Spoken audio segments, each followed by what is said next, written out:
We're good to go. Welcome to In the Jar. Friendly faces ain't far.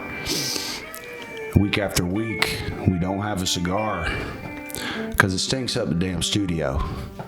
You know what I'm talking about? I got my editor-in-chief, Mr. Luke Fry, sitting across from me. We thought we'd do things a little different this week.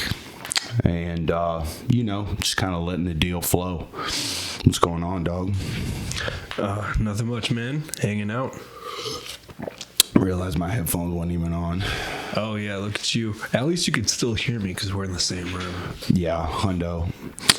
So, just like every week, we're going to roll through this thing. Thought we'd read the email inbox, see what's going on. We've been doing that to open the show the last couple of weeks, first 30 minutes or so. So, hell yeah, James Clear. Shit. It's more than just that now. The internet is sometimes, I don't want to say slow here in the house, but when I got to show up to shoot and I haven't uploaded the clips for the show yet, sometimes it takes a little bit to get them in. But, it's just one of those things where sometimes, I just like to run my mouth. And we're doing 2 shoots today. I'm headed to Nashville, Tennessee for a week and some change. So we're doing a 2-for-1 today. And so this will be the first one y'all see, episode 19. But, just trying to switch it up, see what we got. Let's start it off with some James Clear. So 3, 2, 1. When to be patient, why we procrastinate, and the importance of early attempts. So every email we got this week, I get a series of newsletters. So we'll probably talk about some market stuff, some business stuff. Obviously, we'll get deep into the philosophy, kind of like we've been doing every week. But, there's a really good newsletter from a company called Front Office Sports. And the point of Front Office Sports is it's like covering the business side of sports. So when I was working in the sports business, we were talking about that earlier, you had to kind of stay up on what was going on, whether that's because you're looking for a promotion to make the next step up in your career, or when you're calling people trying to sell them tickets like I was, a lot of times they'll be like, especially when I was working with the Yotes, they'll be like, hey, like, what's going on with the arena situation? Like, are you guys going to have a place to play? Are you going to relocate? Obviously, you saw what happened, right? They relocated. Yeah, and it was heartbreaking. But, we would always have to tell them, like, hey, Mr. Morello, our owner, he's got this in motion. Like, we can't say a lot, but, like, here's the deal. So my point is like, I had to subscribe to newsletters like Front Office Sports to, like, stay up on the business side of what's going on. There's a lot of good publications about that. Sports Business Journal's another one where you kind of, it goes beyond what's covered to that, like, average sports fan, if you're watching games on TV every week or whatever, Yeah. Speaking of the Arizona Coyotes moving, I feel like every other person I've heard talk about this has said that they're going to miss him and they're sad about it. Yeah. And then the people that I don't hear say that are saying the exact opposite. It seems like there's no in between. Yeah. There's been the only people that say that they just don't care are people that just don't care about sports in general. Yeah. But it's like some people are like, yeah, good riddance, Yeah. Get the fuck out. And I don't understand that. Their point has always been that Arizona is hot. And I'm like, okay. Well, like Tampa Bay's hot. The fucking arena's indoors, dude. Las Vegas is, keep the ice alive in the sun. Yeah. And also that's weird. Like, getting away from all the heat and being able to go to a hockey game, I feel like it's part of the charm of it when you're in this part of the world. When you're in Minnesota, it's just another Tuesday. There have been more special. There have been markets lately. It's definitely been in the last 6 years that have done like hockey's done really well there. Like Tampa Bay, the Lightning, they won a couple Stanley Cups too. It helps to have a good team. Yeah, that too. Phoenix is kind of Phoenix sports, other than the Suns, and the Suns have kind of yet to get a championship deal done lately. But they've had good teams. But other than the Suns, like the Cardinals haven't been popping for a long time. The Yotes obviously haven't been popping for a long time. So it's easy for people to jump on the bandwagon when times are good, but the only way times can get good in sports is if you have a proper owner, a proper executive staff running the business side of things, and then a proper general manager or someone overseeing the on-field, on-ice type of deal. And it's really hard to pull together, a really good team in each department. It's just life. You know what I'm saying? Is my camera tilted weird, or are we good? Okay.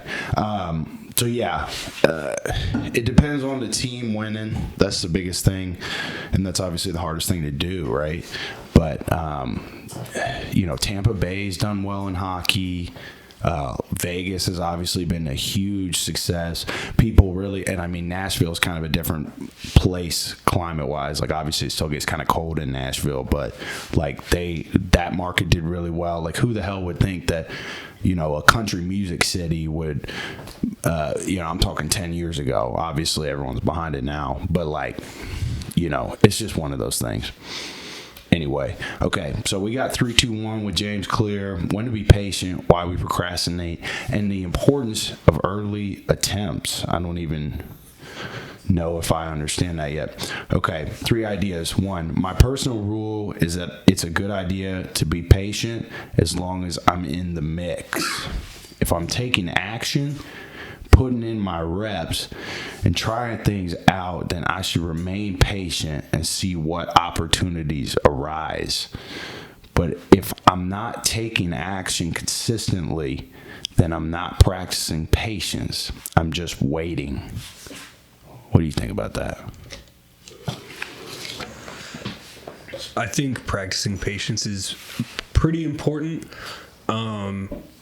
Sitting there and just waiting has probably been a great majority of my life.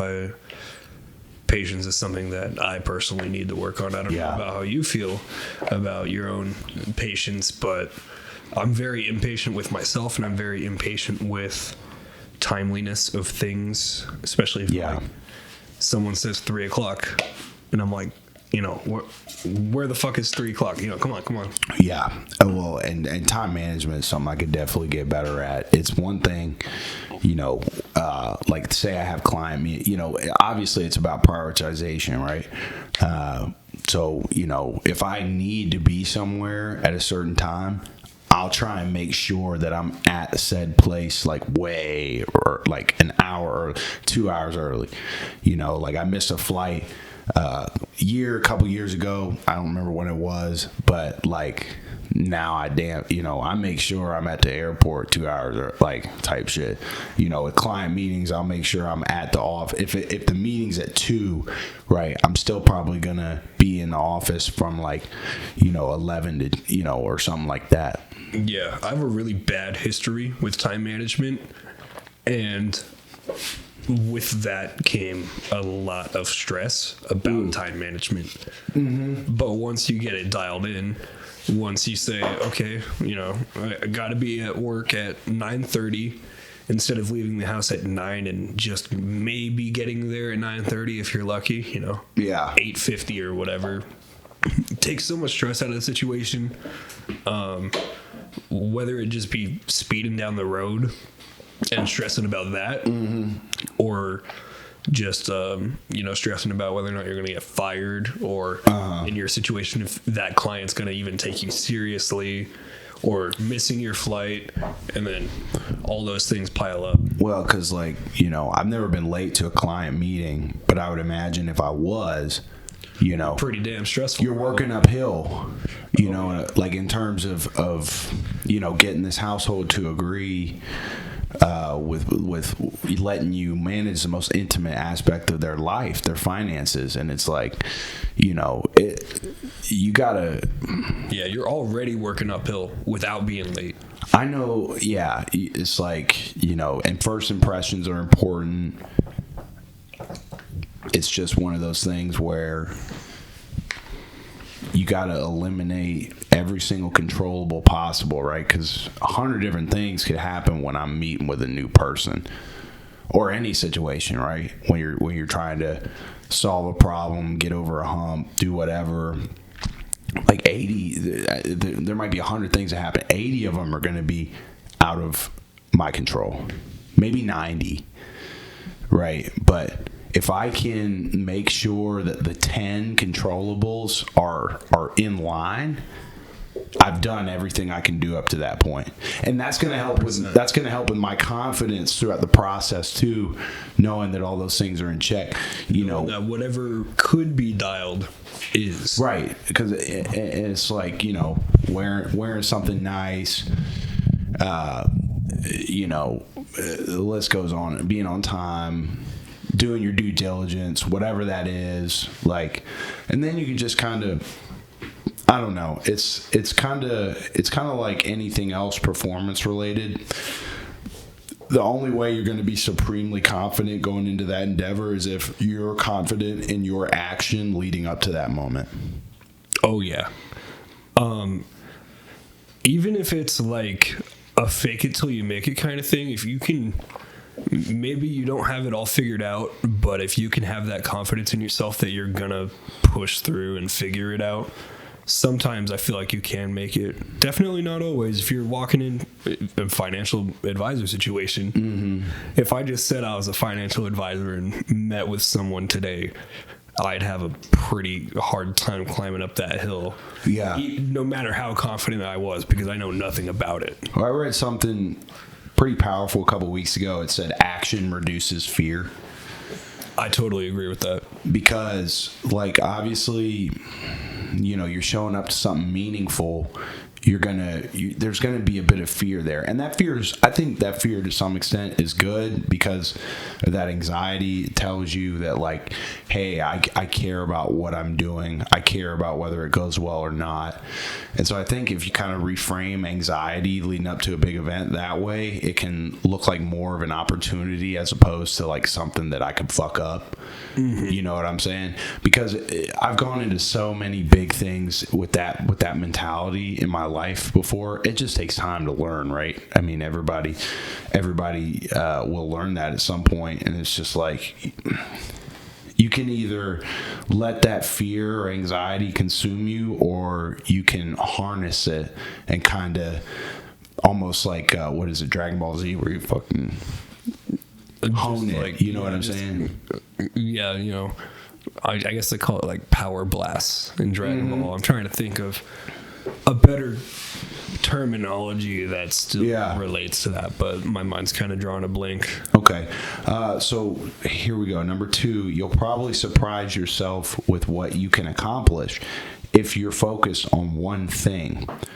You'll probably frustrate yourself with what you fail to accomplish if you're doing 5 or 7 or 10 things. Nobody performs well when stretched in a half dozen directions. What do you think? I think it's true, but I think it's also unfortunate for someone like me to hear someone who wants to dip their toe into every pool that they can. Yeah. And also be swimming in all that water at the same time. Like, yeah.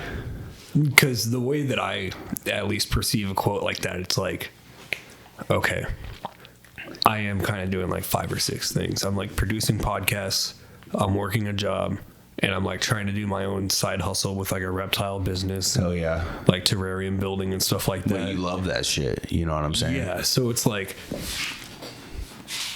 but would I be more content and more satisfied with the possible better success that could come from just really honing in on one of those things? Yeah, I mean, I think it's about, I'm reading a book right now. I think I actually got it from like one of Tim's stories. He reads some great books, and it's called The Essentialist. Yes, It's a great. I need to read that. It's a great book. I got recommended that book from him as well. Yeah, so it's just talking about, I mean, to me, the essence of that book is you have to understand what's important to you and what you're trying to accomplish, and then you kind of reverse engineer from there. So if I understand that my life mission is to connect with people and inspire people, then I can kind of reverse engineer it and say, I'm kind of good at running my mouth. I might start a podcast or be a financial advisor or whatever, because those two activities, some people might say, why the hell are you podcasting? Like, focus on growing your business, that type of thing. It's kind of the same stigma that a lot of NFL players face when they were first like jumping on podcasts and stuff. They'd be like, shut up and play ball. Like, keep the main thing the main thing. And I think that's a very good phrase, right? Keeping the main thing the main thing. It's just, there might be a couple of main things, or in your case, there might be 5 or 6 main things. And it's like, if you can figure out what aligns with your life values, then I don't think you're spreading yourself too thin by doing 5 or 6 things, because I would bet that some of those things give you energy, right? Yeah. Give you more energy to, produce in the other category at a higher capacity, right? Because it's all uphill. It's all about momentum. Like, I started guitar lessons when I was 9, and I started playing football about the same time. And what took precedent? Ball. You know what I'm saying? And so I stopped playing guitar consistently, and I'm finally starting to pick it back up. And part of me is like, dude, picking up music, like, that's just going to take another hour out of your schedule every day. That's just going to take another 30 minutes or whatever. But I was like, no, it really gives me energy. That tells me that there's something about it that aligns with my life mission, my values. And, even if it's like the past couple of days, I'll do my meditation practice, and then my guitar's sitting right there. So I'll just grab the guitar and pick on it for, I think today I did like 10, 15 minutes, but I showed up, and I think showing up for 5, 10, 15 minutes a day on some kind of craft you're doing, right? Could be woodwork. Martial arts is obviously a hobby of a lot of us and a lot of our friends. And I think those crafts translate over into other areas of your life. It's like momentum almost. I don't know. Yeah. I really like what you said about these things give me energy, and therefore it's like, it's not a waste for that 1 hour. And I think that's part of where I've been going wrong, and I don't know if I need to even go as far as like delete YouTube off of my phone or something. But I might have to do something like that, because there's a lot of things I like to do. For example, play guitar, like you said. Or like, I make music. I make rap music, but I also do some guitar and like drums and stuff on those tracks as well. That's probably something that gives you energy, right? 100%. But back in 2022, I had a really gnarly car crash and like 2 back-to-back concussions. I had to kind of relearn how to speak and structure sentences and stuff. Holy shit. And music and stuff took a total back seat. Had to, and right? Because I couldn't write lyrics if I didn't know the words. Right. Damn. But I never gave it that front seat again, and it was in the front seat for so long, and I just kind of kicked music to the back. And I still every once in a while go to work on it, but it's probably less than once a week. Yeah.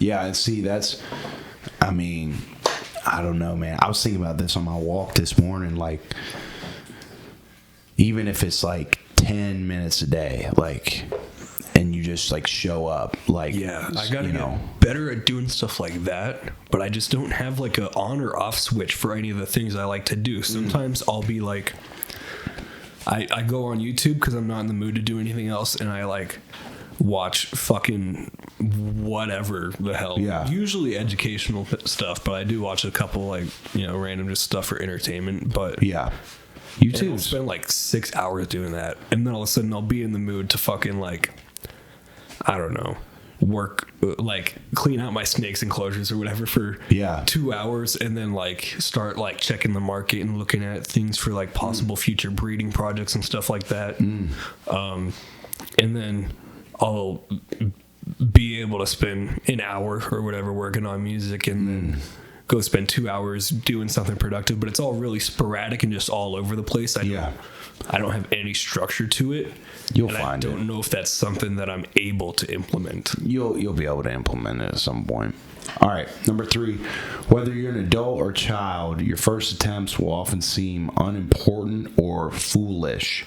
The open mic night in a nearly empty bar, the early blog posts that get ignored, the dance recital on a little stage. Early attempts are easy to dismiss because they don't seem to amount to much.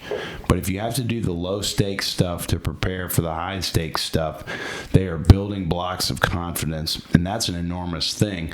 So I call this windshield time. How much time out on the road have you spent? You get what I'm saying? Like, with this, you know what I'm saying? Like, we started this off, and, it's just the nature of the beast, right? There ain't going to be a ton of people watching.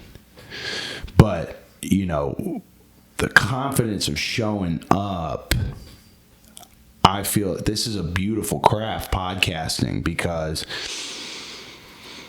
you have to have that self-generated belief before anybody else kind of believes in you.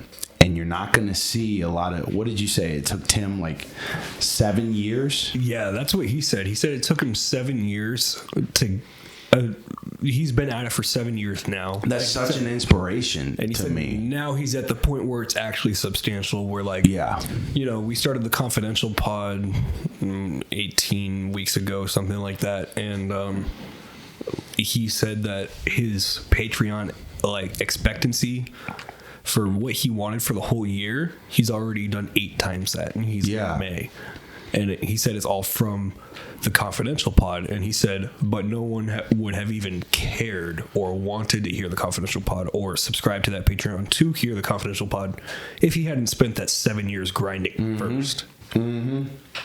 And just like showing up for showing up's sake. Yeah, showing up and being there and giving the people a reason to listen to you. Yeah, because it's like nobody's going to be good at anything when they first start. But you're only going to get better by showing up each week. And I think the universe rewards you for investing that every week. Like, we're going to be doing this every week for a long time. And it's like that. It's anybody can, buy a couple of mics and, sit down and shoot the shit. But can you do it? Can you keep producing over and over each week? Keep coming back for more, even if, like there's a couple pods we posted that get like 11 views. And it's like, that's great. And I think that grind, that humility you get when first starting something is what will make you appreciate the success when it comes. Not if it comes, when it comes. Because it's going to come if we just, we're in it every week. We're in the mix, right? That's all it is. Dude. So I think there's a theme on this little James Clear newsletter this week. Oh, 100%. Yeah, and on that note of like just consistency and not if it comes, but when it comes. Look at Mr. Beast. I think he went at least his first year before he hit 100 subscribers. Yeah, I think he was at like 30. We're already after his first year. We're already at 66. Hoes. No, but I got it. Sometimes I'll like not compulsively. I feel like I've got decent prefrontal cortex function. You know what I'm saying? But there have been a couple of relate. It's the nice thing about that is it's a skill, bro. Meditation.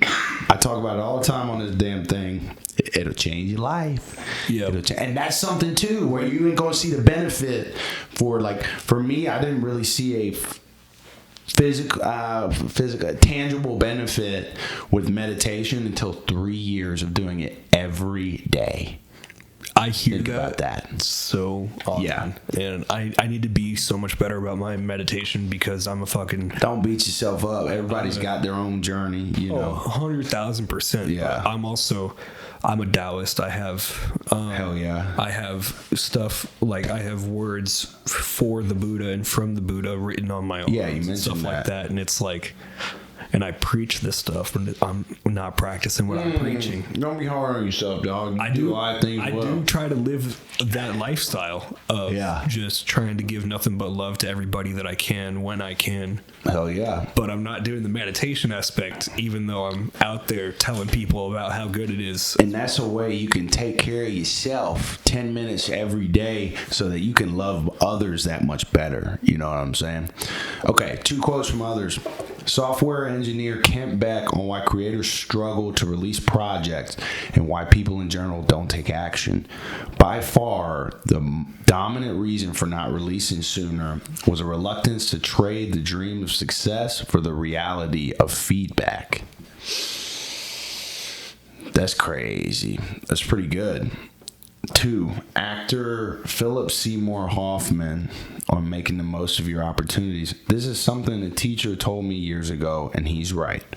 If you're auditioning for something that you know you're never going to get, or maybe you read the script and didn't even like it, but you still have to go, if you get a chance to act in a room that somebody else has paid rent for, then you're given a free chance to practice your craft. And in that moment, you should act as well as you can. Because when you leave the room and you have acted as well as you can, there's no way that people who have watched you will forget it. It's like it's the theme of this is just like just start, you know. And everybody's got those things that they wish they would do, and they just never seem to be able to find time for it. And it's like, you know, one thing I respect about you is like everything you care about, like you're doing. Like you were being hard on yourself for saying I spread myself too thin or whatever.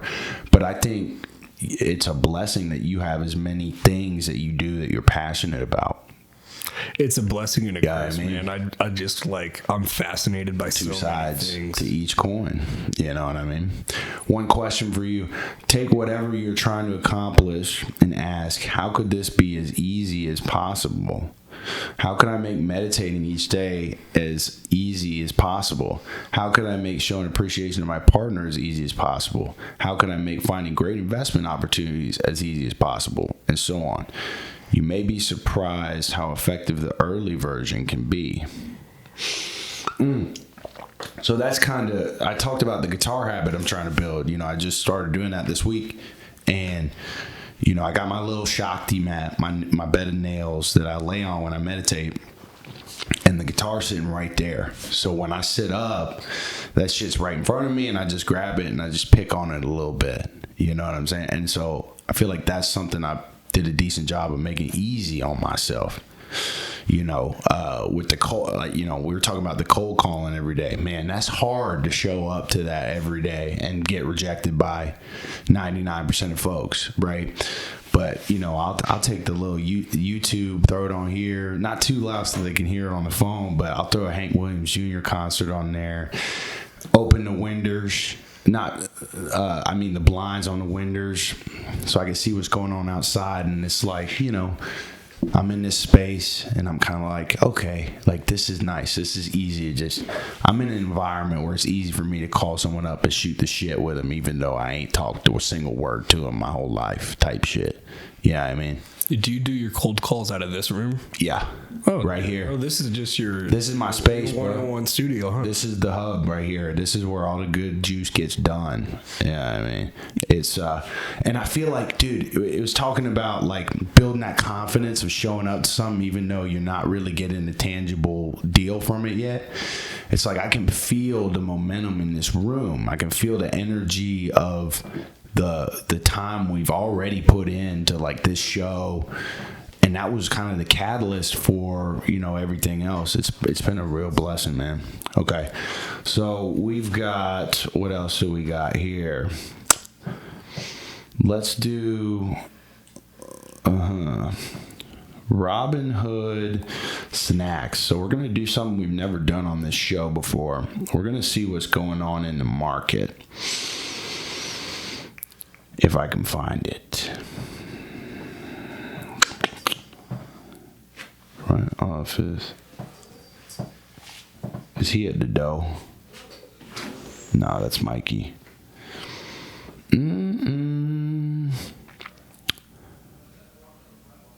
Let's just do front office sports. If I can find it. I gotta read my damn emails, bro.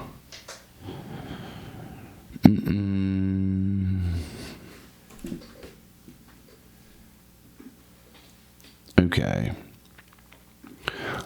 So this is a good one. So, Luke, you might not have heard this, but there's a PGA tournament going on in my home state right now. Kentucky. And the best golfer in the world, Scottie Scheffler, was arrested this morning. I think this morning, the day of the shooting. Dude, I think it was a normal traffic stop and it kind of escalated. So this is a live reading. We're gonna see what juice we get out of this. Scottie Scheffler was 2 strokes off the lead when he finished his second round of the PGA Championship on Friday afternoon. But the number 1 golfer in the world nearly didn't make it to Valhalla Golf Club earlier in the morning. In what would have been a major blow to the second major championship, fans paying $250 for general admission tickets in Louisville, Kentucky, and the tournament's broadcast partners, it's ESPN and CBS. It would have been an economic hit for everyone. So, tragedy and confusion. It's been a chaotic, traumatic day in Kentucky. I'm not unfamiliar with that.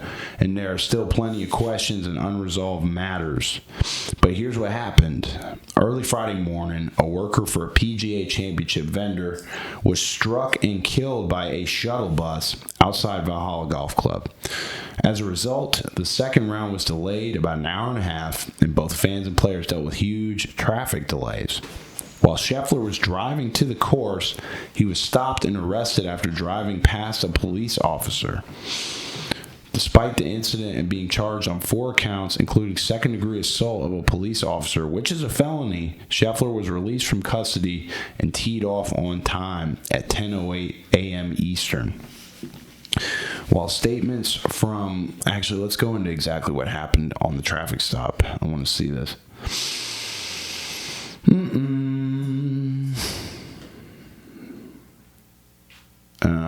Scheffler was handcuffed and put into the back of a cop car. Darlington said the officers were not aware who Scheffler was, and they told the golfer he was going to jail.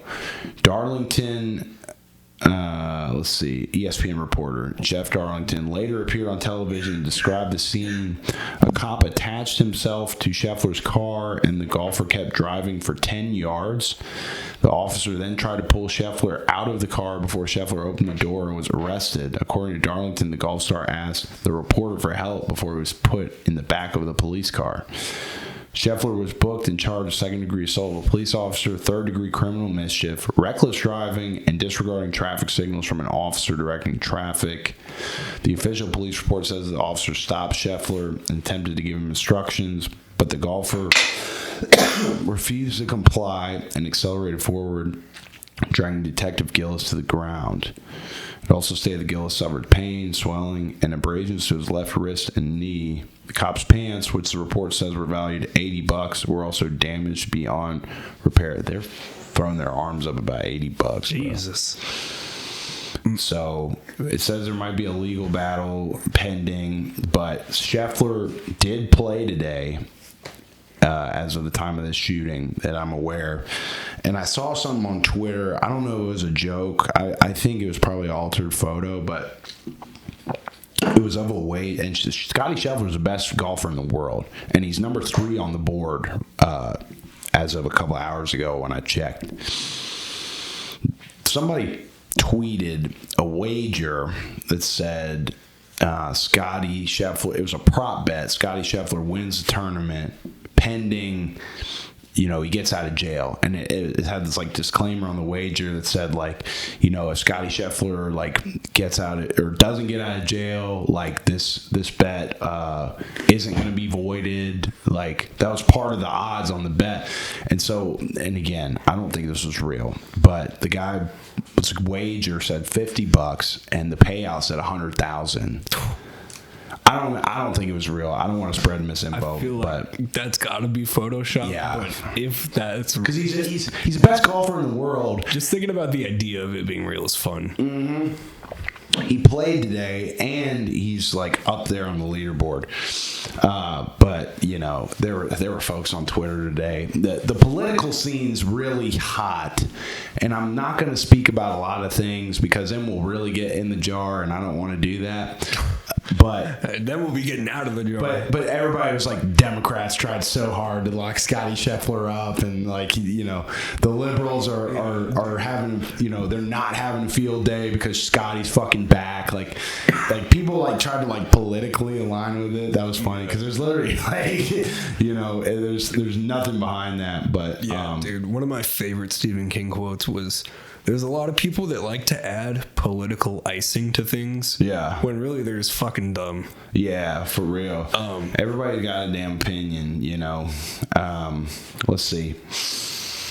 So it looks like Netflix and Amazon are going to take over some NFL broadcasts.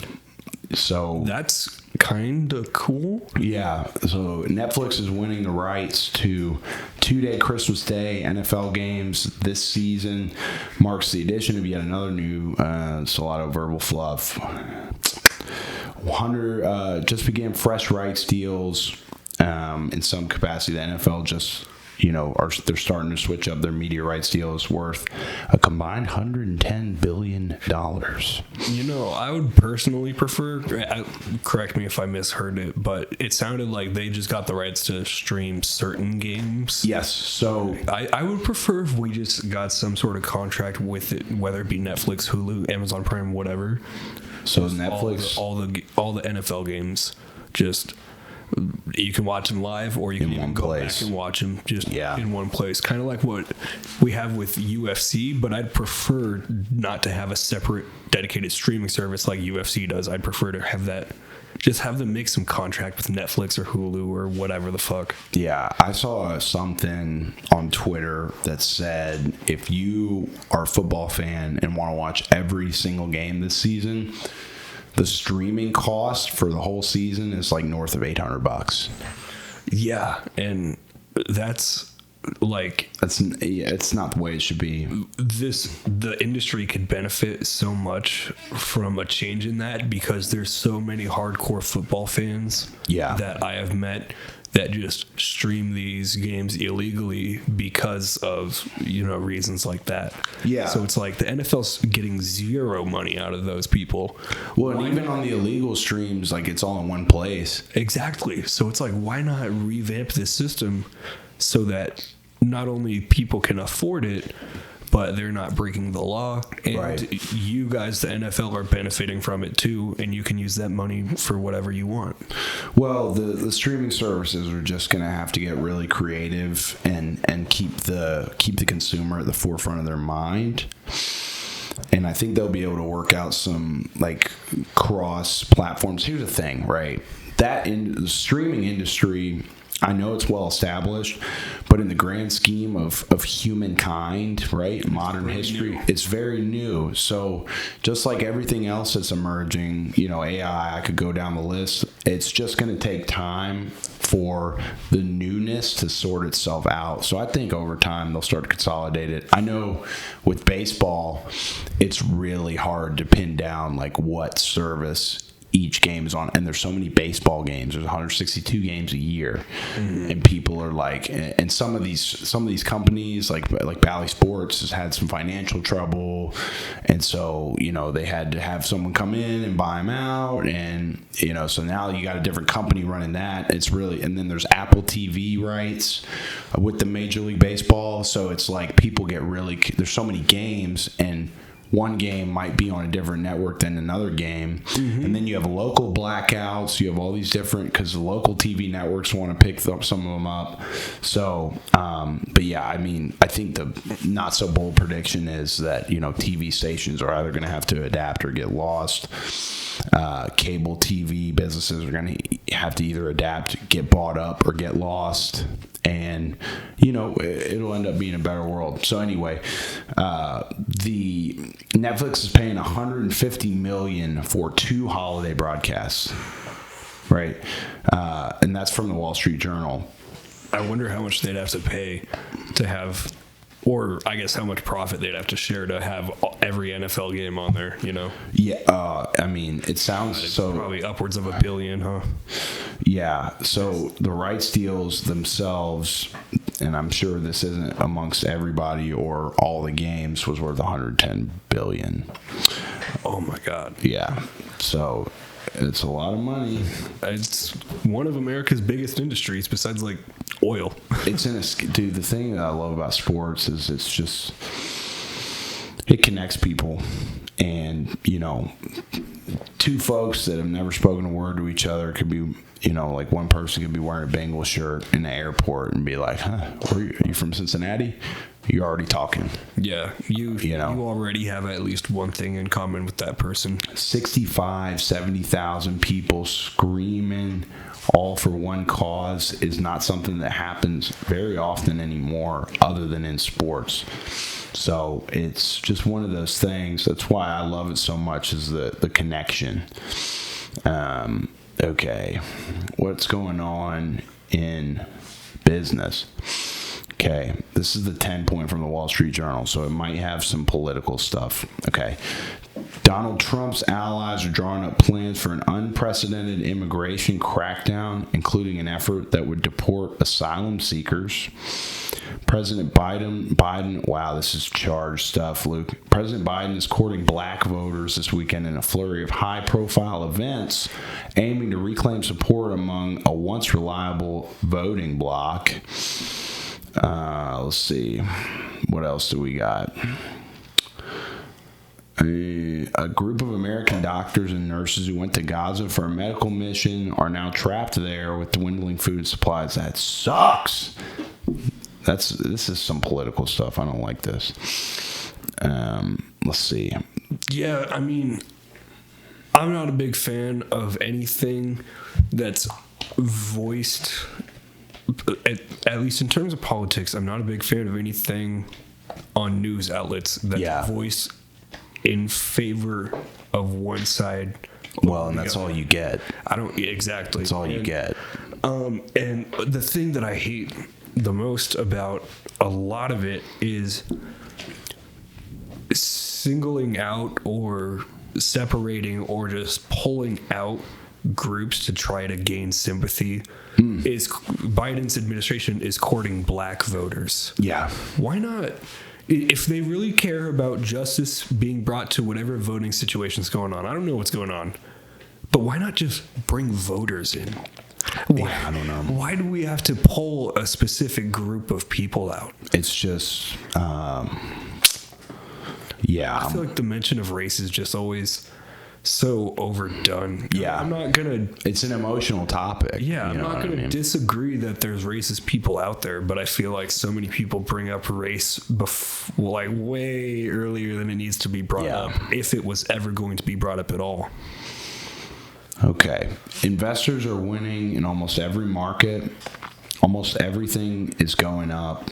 Established Dow stocks, faster growing tech shares, Bitcoin and other cryptos, and even gold and other precious metals. Risk averse investors have a bounty of options too, including CDs, certificates of deposit, offering yields of about 5%, adding to the glow.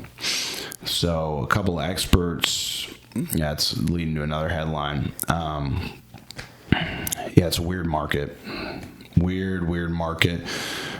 Because our country has not gotten over interest rates yet. And we're still dealing with a frothy dollar supply from COVID. Because, again, like you and I, we talked about the gold standard earlier. Right? The economy fucking sucks right now. Sorry to just interject. Yeah, no, I mean, I don't think it sucks. I think innovation's higher than it's ever been because technology we've created, right? The AI, it's gonna, and that's a scary topic in and of its own right because, you know, I've read some books on it, and it's like if AI gets to a certain point, you know, it could be very dangerous for humans. Dude, we're talking Skynet.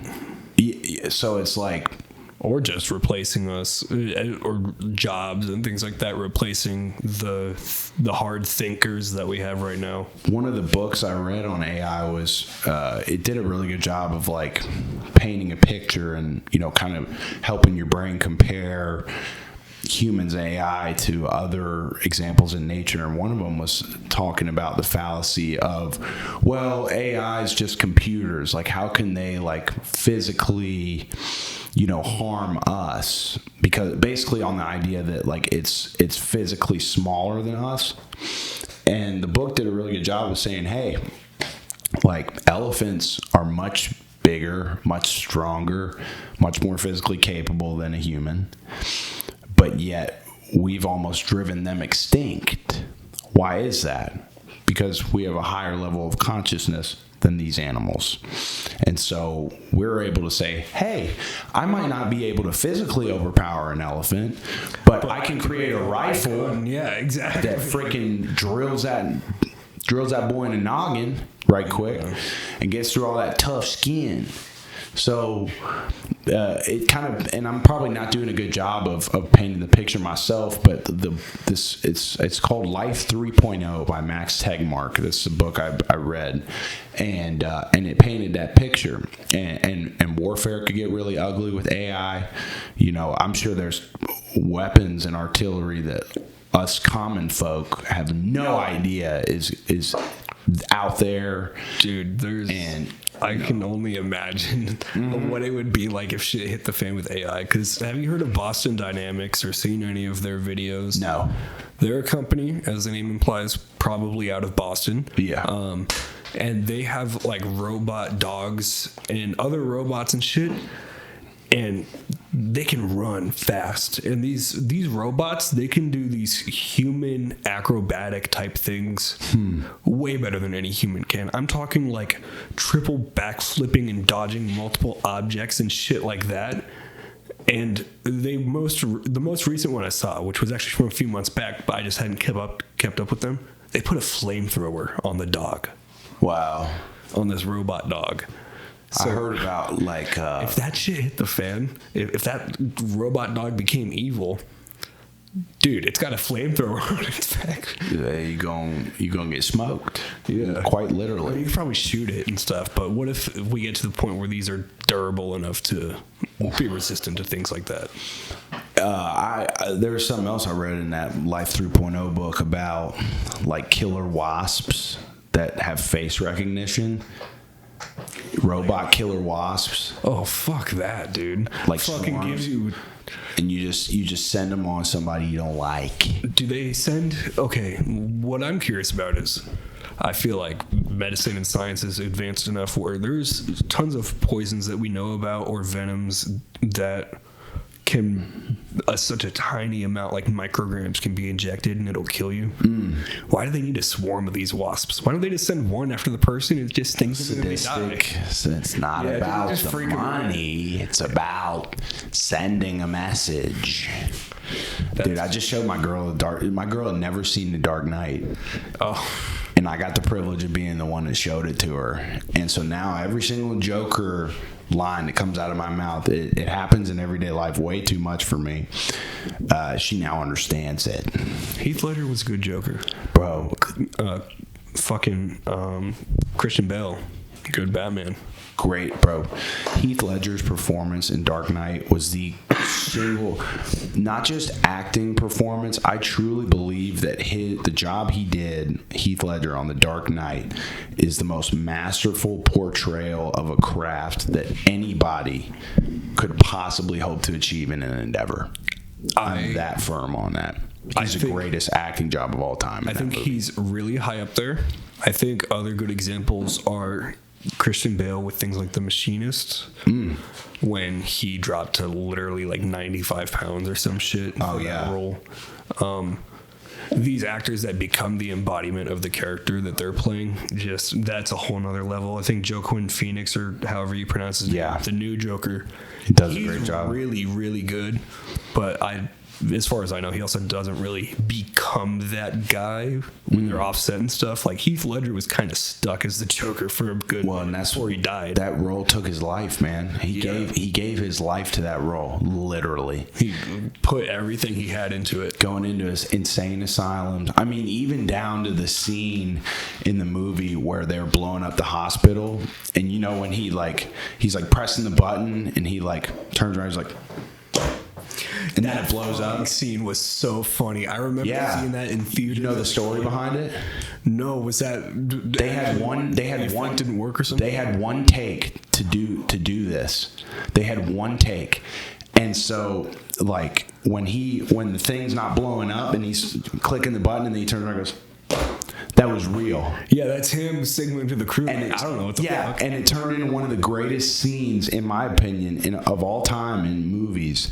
And he was just going with it, right? And I think that shows you how dialed in he was on being that. And I think he, at the end of the day, he let that consume him. You know, all that time he spent in mental asylums observing these people, and he gave his life to this shit. I think if we combined all of his performance with just the new fucking Joker's like laugh and maybe a little bit of that kind of dancing and all the cigarette smoking he's doing, that would be perfect. But still played by Heath Ledger. Just add a couple little more things to that character. Okay, so how's the U.S. financial system preparing for another meme stock frenzy? You remember when GameStop and all those different companies went off back in the day? GME, AMC, Knock, which is Nokia. There's a few others I can't remember off the top of my head, but yeah. I had a buddy one time text me.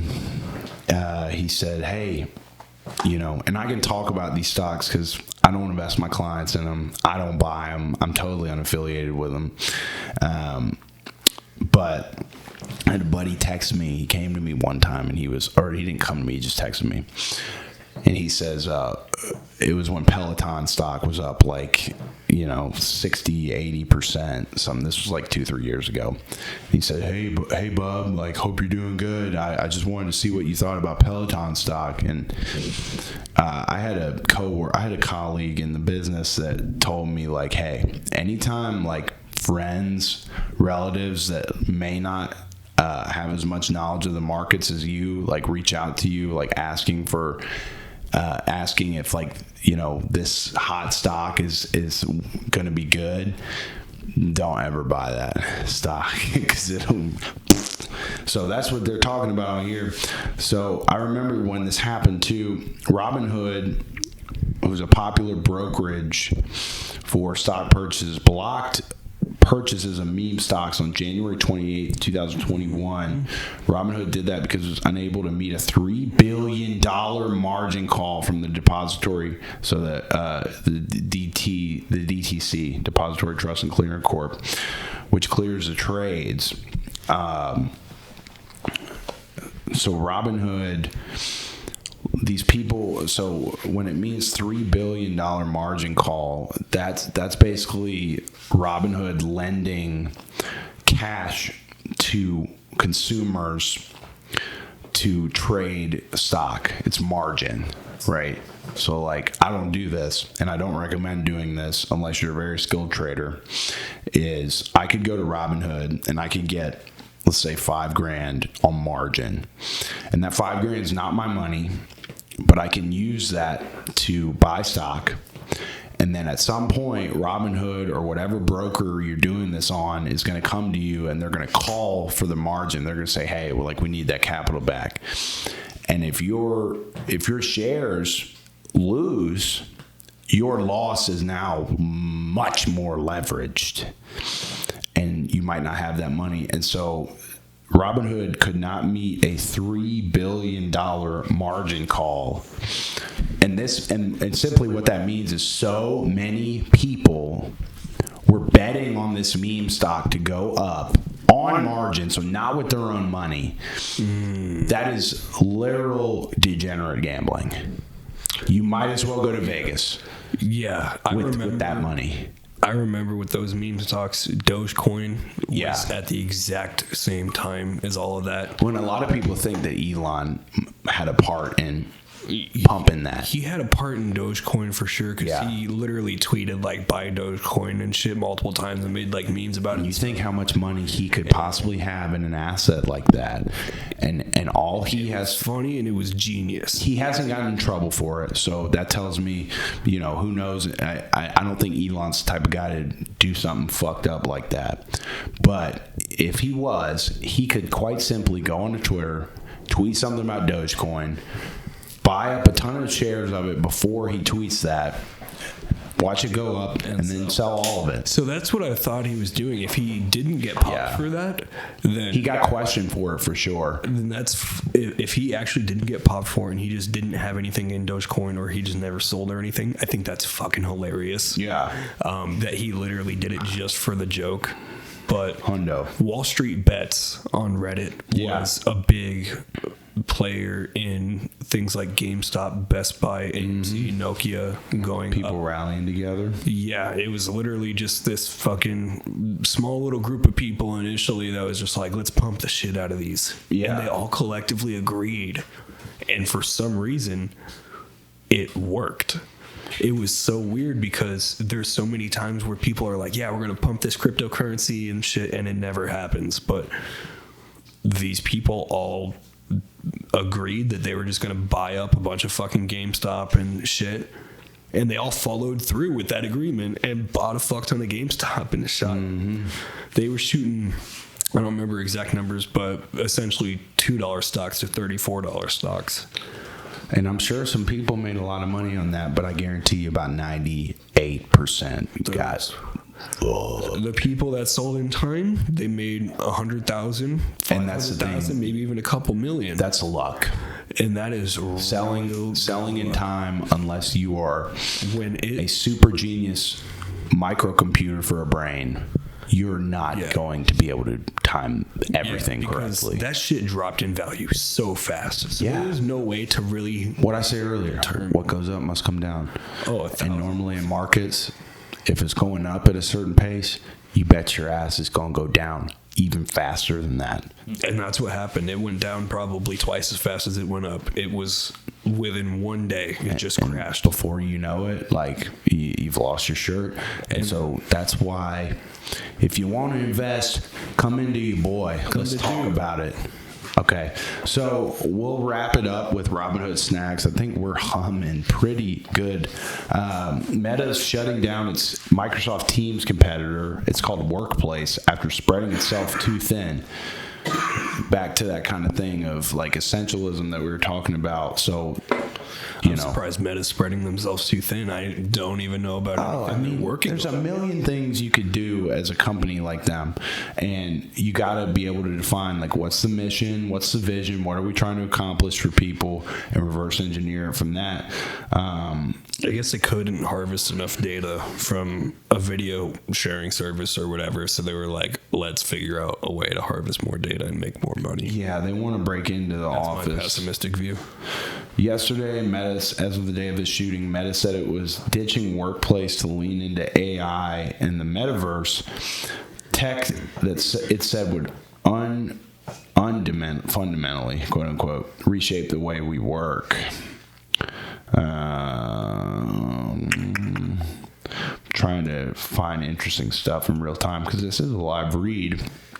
So, competing for your pings. Slack's success inspired Microsoft to launch Teams and Google to Slackify its workplace chat function, removing SMS, adding spaces for group chats. The pandemic caused workplace tools to surge in popularity as everybody went WFC, work from couch. Dude, this newsletter tries to be so trendy. It's kind of funny, but annoying. Salesforce acquired Slack for $28 billion in 2021, while Zoom revenues doubled for 5 straight quarters. Post-pandemic, Zoom's sales tightened to single digits as the number of couch-based workers stabilized. Meantime, Meta reportedly saw growth of its workplace service slow. As work tools get squeezed, there's less room for competition. It pays to pick, the takeaway from this, it pays to pick a lane. Zuck's newfound swaggy style, Jesus, hasn't distracted investors from Meta's ballooning expenses. Last quarter, its metaverse division lost nearly $4 billion, and the tech titan projected it'll spend as much as $40 billion on AI this year. Still, it managed to double its profit last quarter by focusing on efficiency in other areas, layoffs, and shutting down side projects like Workplace. So I don't buy any Meta stock currently, so I feel comfortable talking about it on here. And we don't invest it for our clients, but I have held it in the past, and it has done well for me. But there's just so many like I said, there's so many avenues for a company like Facebook. I still like calling them Facebook. You know, they're always going to be Facebook to me, man. I don't care if Facebook is just a certain division of Meta now. But like Facebook is Facebook, they are Facebook. X is Twitter, you know? Yeah, hundo. I told you about this earlier. We're going to start doing events out here in Phoenix to, try and get some meetings with people. And we're going to completely use Facebook to get the room filled, right? Because people got to know that there's an event going on if you want to get people to your event. So throw shit up on Craigslist too. Hell no, boy. That ain't happening. Why not, man? You can't track the metrics. You can't see how well things are doing. And I'll never say no. I'll never say never to anything. But, we'll keep the main thing type deal. Okay. Student loans, interest rates. Degree anxiety. Student loans are the second largest contributor to consumer debt after mortgages. While the Biden administration has canceled nearly $140 billion in student debt, Americans will still have around $1.8 trillion in outstanding student loan balances. Higher federal borrowing rates could pile on the burden.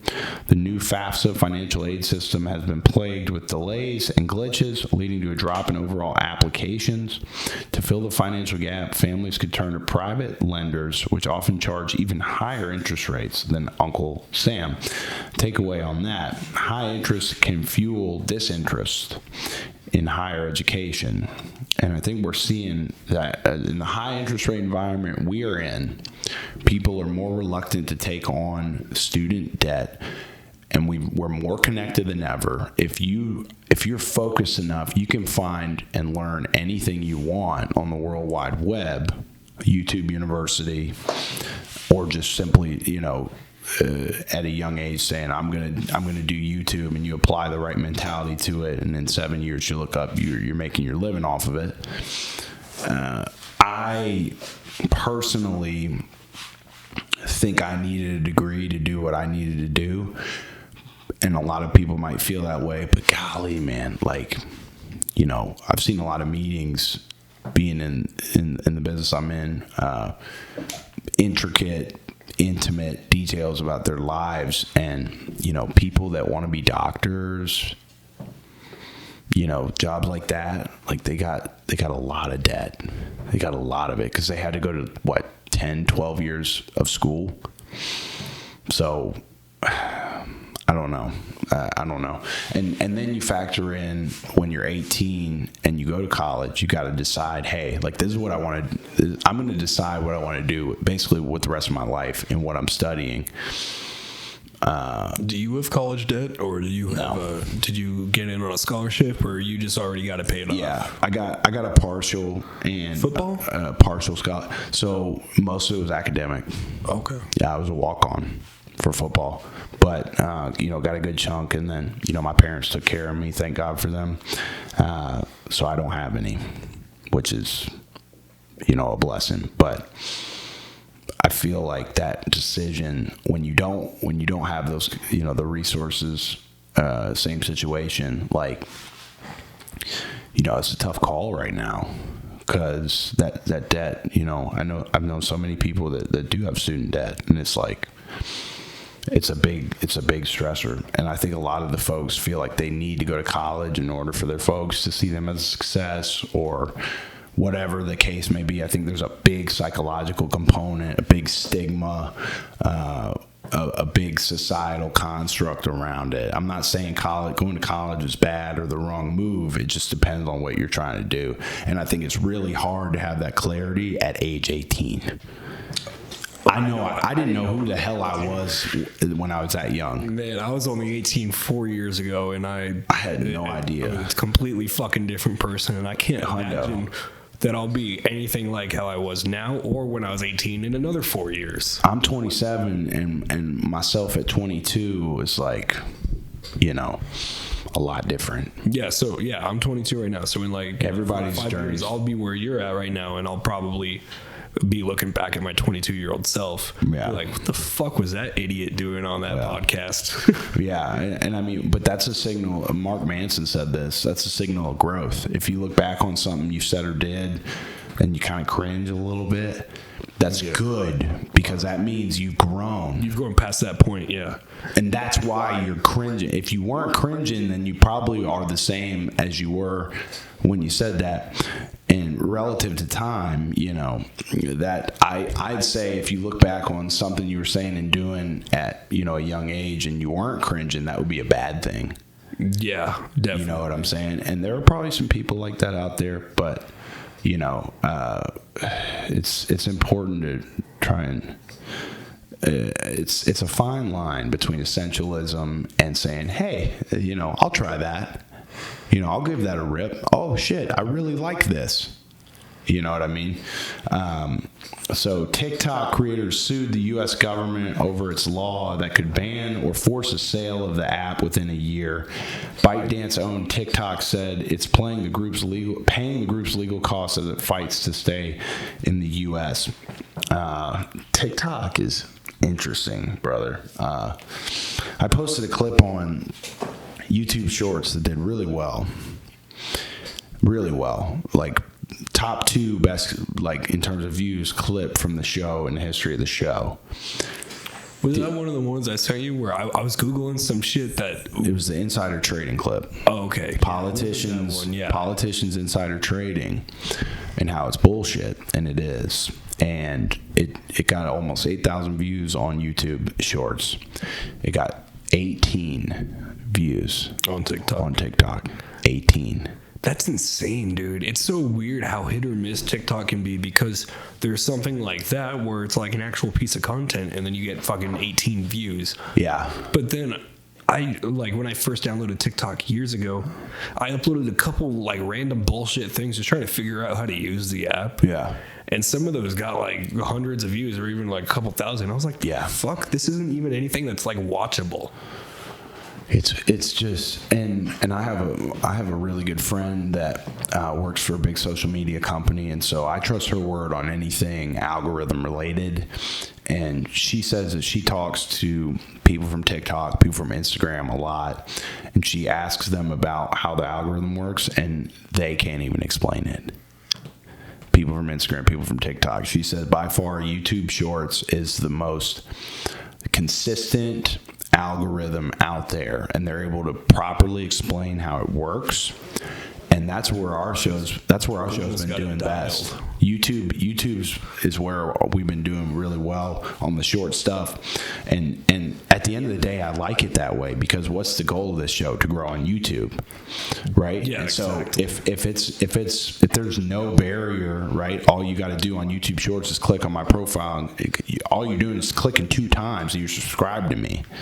Mm-hmm. That's much easier.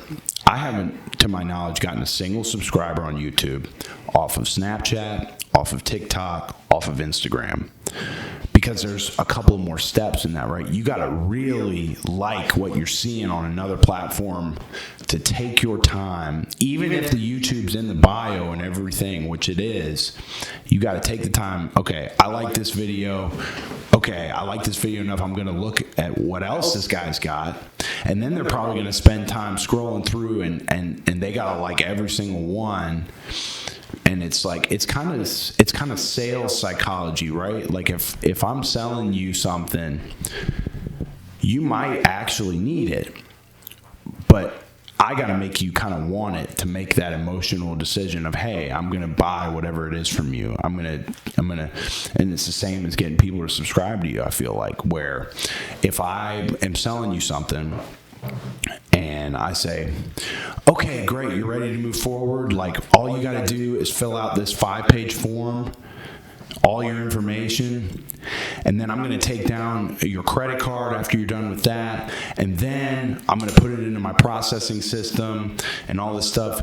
By the time I'm putting it in the you're going to be like, hold on, wait a minute. I don't know. And so it's like eliminating those barriers. So the reason I like that we're doing well on YouTube Shorts is because they just got to click 2 things. There's no barrier. Oh yeah, dude. Like, someone sees, especially like Instagram, it can be a blessing if someone finds your content through there and they actually, you know, make their way to the YouTube channel. But it can also suck balls because they might go on your Instagram because they saw like one of the reels from In the Jar and they're like, okay, cool. Like, you know, what else is this show about? And they look at a couple other reels and they're like, cool. And then they just follow you on Instagram. Yeah. Just watching the reels whenever you upload them.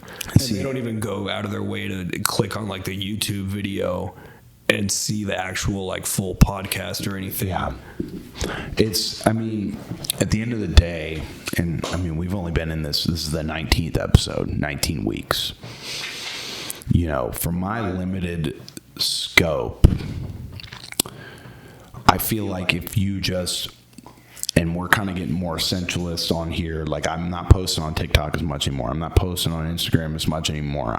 But I am posting every day on YouTube Shorts.